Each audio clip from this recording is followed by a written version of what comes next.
Day by day CSP की life इतनी मुश्किल होती चली जा रही है कि सीएसपी को किसी न किसी समस्या का सामना करना पड़ जाता है। कभी अचानक से सेंट्रल बैंक ऑफ इंडिया के ट्रांजैक्शंस होना बंद हो जाते हैं, कभी ये न्यूज आ जाती है कि बैंक ऑफ बड़ौदा के ट्रांजैक्शंस अब किसी भी सीएसपी पॉइंट पर होना मुश्किल रहेंगे, तो कभी ग्राहक का विड्रॉल होते हुए कस्टमर का पैसा उसके सर्वर में फंस जाता है और कस्टमर सीएसपी पर भड़कने लगता है। आज हम बात करने वाले हैं स्टेट बैंक ऑफ इंडिया के सर्वर के बारे में। हमारे जितने भी सीएसपी हैं वो सभी दुखी हैं, किसी न किसी प्रॉब्लम से वो उनको रोजाना गुजरना पड़ता है और कोई ना कोई समस्या उनके सामने आकर खड़ी हो जाती है। दोस्तों, मेरा नाम है बिलाल खान और आप देख रहे हैं smart shop.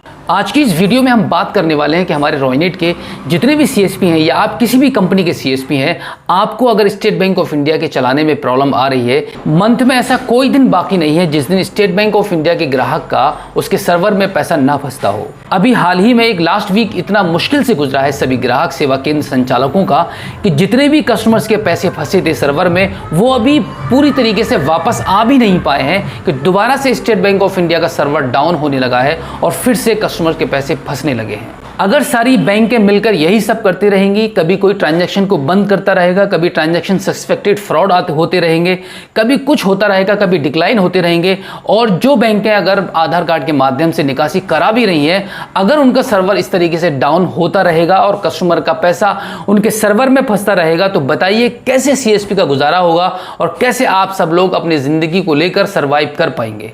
State bank of India Bharat का सबसे बड़ा बैंक है और सबसे बड़ा बैंक होने का इस बैंक को सबसे बड़ा जो फायदा है वो ये है कि यहाँ पर कस्टमर सबसे ज्यादा है। आप भारत के किसी भी क्षेत्र से बिलोंग करते हैं, आप सिटी से बिलोंग करते हैं, किसी गांव से बिलोंग करते हैं, आपका गांव बहुत बड़ा है या छोटा सा है, आप एक बड़े टाउन से बिलोंग करते हैं, कहीं से भी बिलोंग करते होंगे, स्टेट बैंक ऑफ इंडिया की ब्रांच वहां आपको अवेलेबल मिलेगी। लेकिन जब एक सीएसपी अपना शटर को ओपन करने के बाद, अपनी शॉप को ओपन करने के बाद एक अच्छे मूड के साथ अपने काम को स्टार्ट करता है और पहला ही ट्रांजैक्शन उसका सर्वर में फंस जाता है, तो आप सोच सकते हैं कि कस्टमर उसको क्या बोलेगा और सीएसपी उस चीज को आप कितना मैनेज करेगा, कितना कस्टमर को समझाएगा। ये बात को समझना काफी मुश्किल सा महसूस होता है।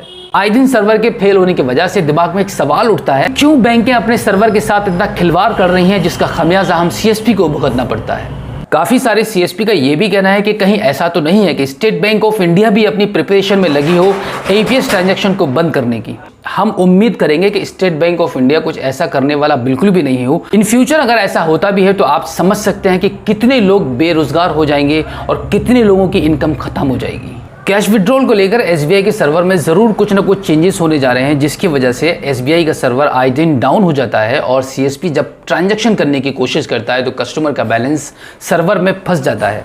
जब भी आप एसबीआई कस्टमर का ट्रांजैक्शन करने की कोशिश करें तो आपको थोड़ा सा स्मार्ट वर्क करना होगा। आपको मैं अपनी पिछली वीडियो में कई बार बता चुका हूं कि जब भी आप किसी भी बैंक के ट्रांजैक्शन को करने की कोशिश करें तो आपको ये पता लगाना होगा कि कहीं ऐसा तो नहीं है कोई सर्वर डाउन हो। ये सब चीजें अपने जहन में रखने का सबसे बड़ा फायदा ये होगा कि आपके सिस्टम पर सबसे कम रेशियो हो जाएगा इस ट्रांजैक्शन के फेल होने का। आपको पता होगा कि जब भी कस्टमर का बैलेंस फंस जाता है, कस्टमर बहुत ज़्यादा घबरा जाता है, परेशान हो जाता है और आप पे इल्ज़ाम भी लगाने लगता है कि कहीं ऐसा तो नहीं है कि आपने उसके खाते से पैसे को काट लिया हो और आप उसको देना नहीं चाहते हो। और इसी के साथ एक एडवाइस मैं आपको अपनी तरफ से ये देना चाहूँगा कि अब आप सिर्फ ट्रांजैक्शन करने पर ही डिपेंड ना रहें, आप सिर्फ विड्रॉल पर ही डिपेंड ना रहें, क्योंकि आपके पास पूरा सेटअप है, आपके पास सिस्टम भी है, आपके पास एक प्रिंटर भी है और सभी सीएसपी अब दोनों तरीके के प्रिंटर रखते हैं। सभी सीएसपी के पास एक लेजर प्रिंटर भी होता है, कलर प्रिंटर भी होता है। आप सभी इक्विपमेंट का पूरा फायदा उठाइए, कस्टमर का पूरा काम कीजिए। कस्टमर जो भी अपनी रिक्वायरमेंट आपके शॉप पर लेकर आता है, आप उसके काम को करने की कोशिश कीजिए। किसी भी कस्टमर को अपने सीएसपी पॉइंट से खाली हाथ वापस मत जाने दीजिए। आपको हर हालत में हर काम सीखना होगा, हर काम आपको करना आना होगा, जिससे कि आप अपनी इनकम को बढ़ा पाएं और अपनी इनकम को स्टेबल रख पाएं। ये जरूरी नहीं है कि अब आपके सीएसपी पॉइंट पर सिर्फ ट्रांजैक्शन ही होंगे। ट्रांजैक्शन के साथ में कैश विड्रॉल के साथ में आप मनी ट्रांसफर भी करना सीख लीजिए। अगर आपकी हैबिट नहीं है मनी ट्रांसफर करने की तो आप आज से ही मनी ट्रांसफर को स्टार्ट कर दीजिए। काफी सारे सीएसपी पैसे को बचाने के लिए अपने सेविंग अकाउंट से फोन पे, गूगल पे, यूपीआई वगैरह सारा करना स्टार्ट कर दिए हैं। इस तरह की सारी एक्टिविटी आपको एक दिन बहुत बड़े खतरे में डालेगी। तो दोस्तों, इस वीडियो में फिलहाल इतना ही। मिलते हैं आपसे किसी और एक अगली वीडियो में। लेकिन दोस्तों, वीडियो से जाने से पहले मैं आपको बता दूं, अगर आपने हमारे यूट्यूब चैनल को, स्मार्ट शॉप को अभी तक सब्सक्राइब नहीं किया है तो प्लीज एक बार सब्सक्राइब कर लीजिएगा और बेल आइकन को भी प्रेस कीजिएगा। तो चलिए दोस्तों, मिलते हैं आपसे किसी और एक अगली वीडियो में, एक नई जानकारी के साथ, एक नई अपडेट के साथ और एक नई जोश के साथ। तब तक के लिए जय हिंद।